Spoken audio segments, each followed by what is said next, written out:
My name's Nadia. I'm a urology advanced practitioner working in radiotherapy. I have ankylosing spondylitis and I've been diagnosed with that since about 20, but it was initially started when I was 17. About 4 or 5 years ago, I've also added a fibromyalgia to that equation. And last year, I was diagnosed with ADHD officially.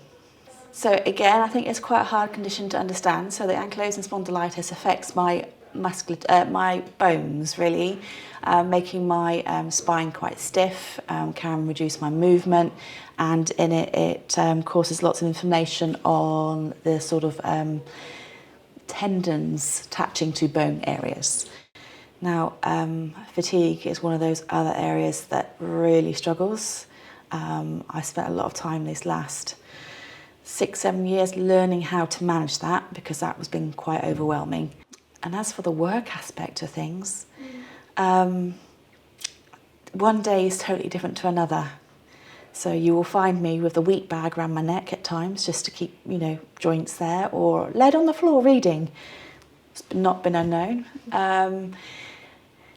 And other times it's just a case I've got to keep going, keep moving, just to keep myself thing. But now as I've gotten older, I have found my flexibility has been less, and I struggle more with doing some of the physical aspects of work, which is annoying, but my role has changed slightly to compensate that. So I was diagnosed privately, and I'm just, and I was combined ADHD, so I have the hyperactivity and the inattentiveness. But again, one reflection, because I'm very good at reflecting, I think I was pulled up once by somebody saying that I wasn't paying attention to what I was doing. And I'm like, well, I was actually paying attention, but I was also in my mind elsewhere. So I could hear and recite exactly what you were saying, but I was, split mind scenario. So I go out to prove a point. I didn't want to accept a disability label, name, whatever it would be. I was quite angry about that for quite some years.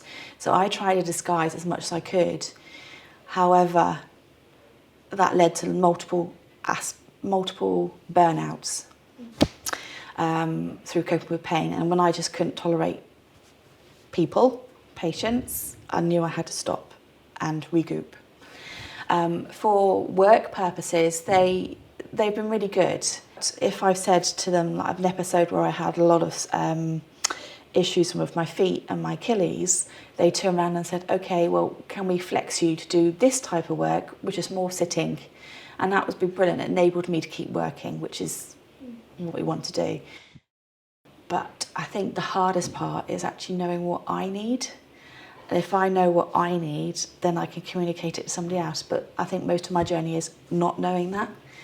I never really shared much about how my condition is. People would see me hobbling about if I've been sat and I feel a bit stiff before I loosened up and moved on. And they would comment and I'll just like, oh yeah, blasé, it's just something else.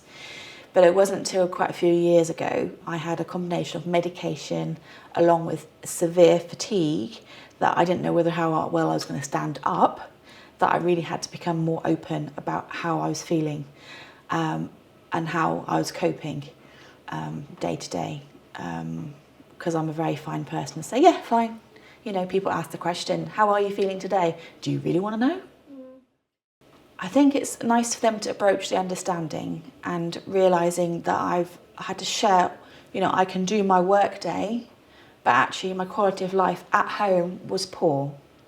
So I needed to try and strike a balance where I could have a reasonable quality of life at work, but also be able to do activities at home too. So that has been really useful to share. I think it's good to be open and honest. It saves a lot of hassle. I know it's a very, very difficult thing to do because you need to come to terms with it yourself first. Because one disability, whether it has the same label condition, is not the same as someone else's. So it's, again, all individual.